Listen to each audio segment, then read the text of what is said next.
Welcome to the London Free Press Podcast. I'm your host, Rachel Gilbert. We've talked about London's housing crisis a few times on this podcast already, and City Hall is trying to respond to that crisis by allowing higher high rises and more infill development. But not everyone is happy with the proposals. Today, I'm talking with London Free Press City Hall reporter Jack Moulton about what's been recently approved by London's Planning Committee. Hi, Jack. How are you? Good, Rachel. Thanks for having me. It has been a while. It's been a little while. We're glad to have you back on the podcast. Now that council's back in full swing, there's lots going on at City Hall, of course. So let's briefly just kind of talk about the housing crisis. We've talked about this before with Jonathan Juha. What is the city exactly responding to? Just kind of give us a little brief overview to set the stage here. It'll come as no surprise to our listeners and readers that London and the wider province and the country is in the midst of a housing crisis. It's been made pretty clear that our building of homes has not really kept up with demand, and that's been sort of exacerbated in the last few years. Multitude of issues. I know international students is a big one. Temporary foreign workers, people moving around the country, especially here in London, getting a lot of Toronto expats. And so that's kind of put pressure on housing of all varieties, really. Rentals, especially since for the past few decades, we haven't really been building many of those, period. We're only just starting to get back into that rhythm. And the ownership market has, been quite hit or miss. It's in a bit of a downturn right now, if you could even call it that. Maybe more stagnant is the right word. Sure. But yeah. Yeah. Okay. So you had a story recently about the Towers of Spite at lfpress.com. These are 4 buildings near Western. And this happened several years ago, actually, almost a decade ago now. But what are the Towers of Spite? What was the issue surrounding these buildings that were put up there?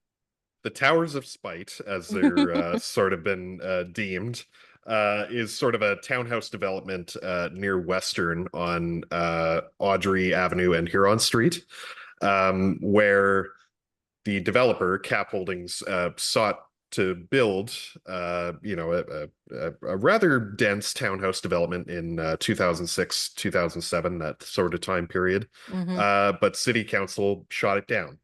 And so a sort of haphazard version of the original plan went up. And yes, they were dubbed the Towers of Spite because to some of the neighbors, they sort of seemed a little unsightly. Uh, Definitely unique architecturally compared to everything else in the neighborhood. Mm-hmm. It's largely single-family homes in that neighborhood. And Yeah, you did so mention the lack of aesthetic appeal. Do the neighbors just feel like these don't fit the neighborhood landscape? Exactly. And we'll get into Tuesday night's planning committee, I'm sure. But there was one neighbor who was speaking about how there's nothing even that remotely looks close to these buildings in this neighborhood. So Mm. it's been described as an eyesore and everything in between. Right. So I said a decade ago, I meant almost 2 decades ago because I don't know what year it is, I guess. So how they're actually going to tear down one of these buildings that they built in 2007, 2008 and build 11 more units. Is that right? So how many other what's the new plan that they want to have going forward? Because we already don't like these buildings. The neighbors there don't like them. But now they want to put more on that site. Yeah, so right now there are 4 buildings on, I believe it's 0.17 hectares. So one of them will be torn down, and there will be 2 3-story blocks of cluster townhouses with 11 new units. And I think that's a total of 70 bedrooms in 14 buildings. Oh, wow. Um, Will they differ from the buildings that are already there, or will they be fairly similar, do you think? Fairly similar, but given that the cluster townhouses, will be able to go ahead, I think it brings it more in line with what was originally proposed. people familiar with the area know that the buildings that are there now, they're sort of tall and narrow, given the scaling back they had to do. And so, of course, rather subjectively, it might look a little less unappealing if, some of these townhouses were clustered as, as they are now, or as they're proposed to be, I should say. Okay. Um, mhm. Okay. So what are the neighbors' concerns? Because this was a committee that had discussed adding these buildings on this site, but there were some concerns that they heard from neighbors already. So the intensity on what is a rather small lot is a large concern for the neighbors. Hmm. It's 0.17 hectares with 14 buildings, including, the three existing ones. Hmm. So it is dense. And, given this is in a near campus neighborhood, it was sort of, it was implied during the planning committee meeting and heavily suggested that these would be catered to student rentals, which sort of bring their own concerns from neighbors. Not only were Yeah. they concerned with the density compared to what is largely a single family home neighborhood, Hmm. so sort of sticks out a little bit, but uh, Potential with student neighborhood moving in, right? exactly. It would Hmm. sort of be its own community of student rentals, and whether well-founded or not, people who might be longer-term residents of the neighborhood have some concerns about what students could bring. Right. Sort of the non-permanency of their stay, moving in and out, throwing parties, Hmm.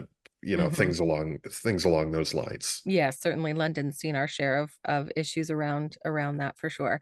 Um, but we need housing, right? We're in dire need of housing. We especially need housing for students as well. So we need housing. And I guess why was this lot chosen versus others? I mean, is there room to expand there? Because it seems like it's going to be quite dense. Well, the developer seems intent on going forward with this, as he told my fellow colleague Norm DeBono. He is sort of just looking to complete what has been, yeah, a multi-decade process.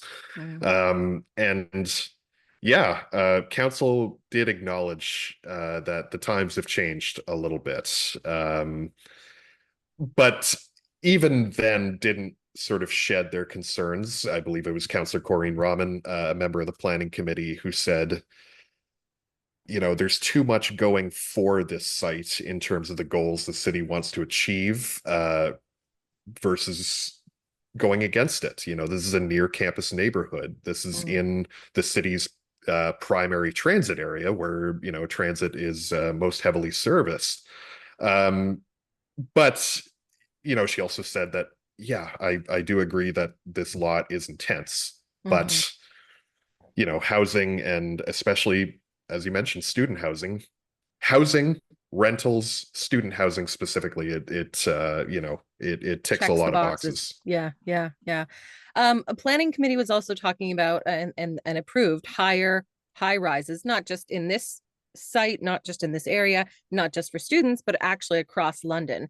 Now there's different height, gonna be different height restrictions for different areas, but j- just talk about kind of what was decided there, maybe what the differences are in different areas of London. Yeah, so this was a review of maximum height limits across the city, partly brought about to amend the London Plan, the city's sort of master planning document that dictates what's allowed where, and, how planning decisions are made across the city. Hmm. And they're doing it sort of piecemeal. Avid readers will know I've reported on a few functions of it already, but this was one that counselors and developers were really looking for, were these increased height limits. And that's because, as counselors themselves have put it, they're looking to catch the city's, regulations up with what council is approving now.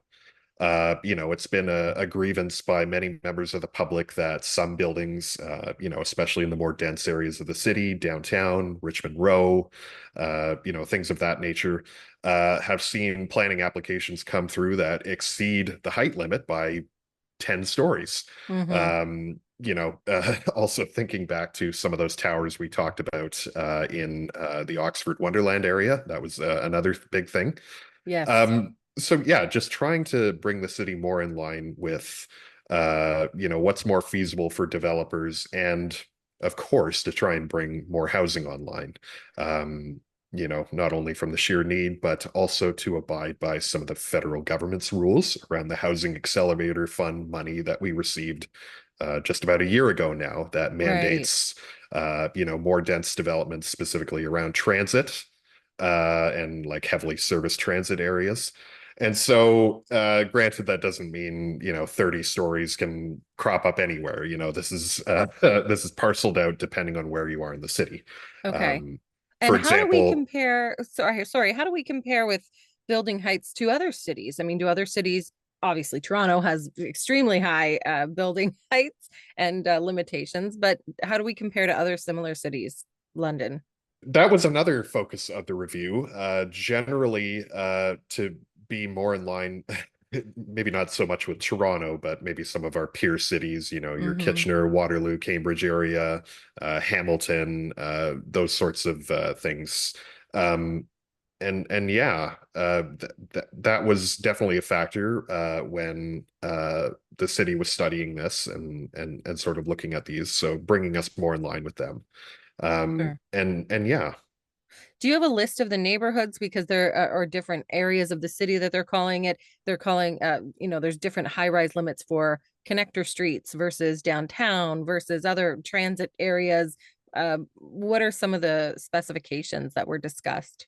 absolutely. So, the primary one being downtown, with the highest height limits of them all, as you would expect. Mm-hmm. Now, staff recommended, and it was planning committee endorsed. Still, all of this still needs the full approval of council in a couple weeks. Downtown, the new height limit would be 45 stories as opposed to 35. Probably not that controversial.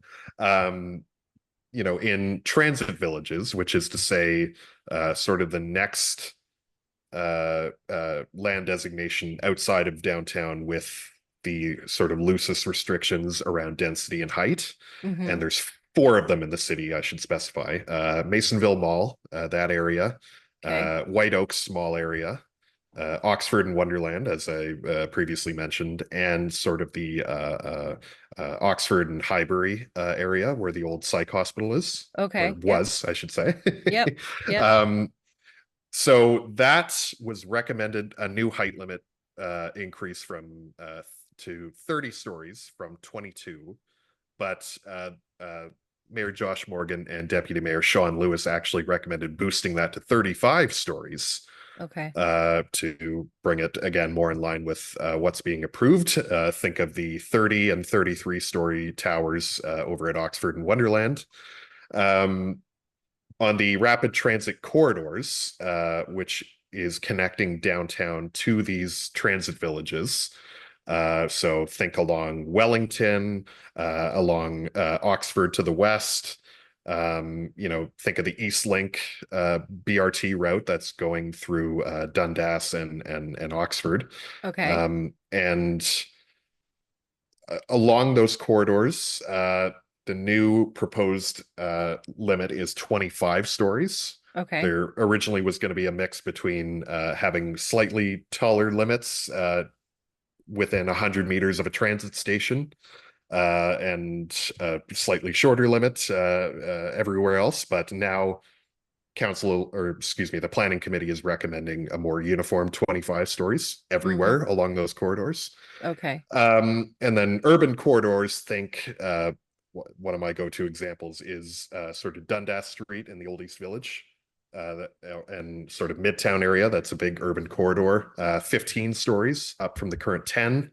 Okay. Um, Community shopping centers, so think of sort of strip mall areas kind of thing, 8 stories from 6.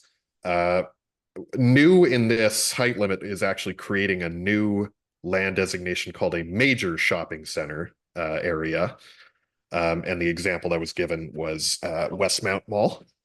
Okay. Um, the height limit for that would be 15 stories. And then making our way down to more neighborhood level, major streets, thinking more, so not your major arteries, but still major streets. I believe Commissioners is one of them. Adelaide is another one. The new height limit will be 8 stories up from 6. Mm-hmm. And then on, and I'm sure we'll talk a little bit more about this, the neighborhood connectors. There's a lot of them in the city, too many to name. But just to name some, Talbot, Wortley, Cheapside, streets that are a little higher order than, the The maybe your side suburban streets. streets. Sure. Exactly. Yeah. Okay. They're meant to connect you to businesses, to parks. They're a little bit of an upgrade over, the average street a suburban house might be on, Mm-hmm. but still on the smaller scale. And so the height limit for that is 4 stories up from the current 3. So a little Okay. boost, but Okay. So they were talking also about 4-story stacked townhouses. What are those? It sounds crowded. What are they? yeah. So stacked townhouses, rather simply, are uh, just townhouses stacked on top of one another. You have 2 stories of a townhouse on the bottom, and then another 2-story townhouse up top. Okay. So it's not a Uh, one floor apartment. They each have 2 floors, but they're stacked like apartments. exactly, yes, Okay. and they were permitted, in certain areas throughout the city, especially in neighborhoods, more targeted towards the busier parts of the neighborhoods, like the intersection of major streets or neighborhood connectors. Mm-hmm. But what Mayor Morgan and Deputy Mayor Lewis put forward last night was to allow them across neighborhood connectors. Uh, Deputy Mayor Lewis described it as sort of, yes, we allowed them at these intersections, but now we're going to allow them sort of mid-block, as he said. Okay. Okay.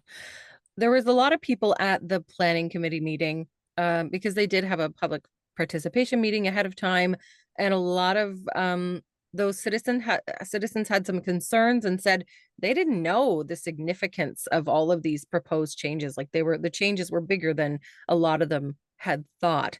What were some of the things that residents had said at the meeting? Yeah.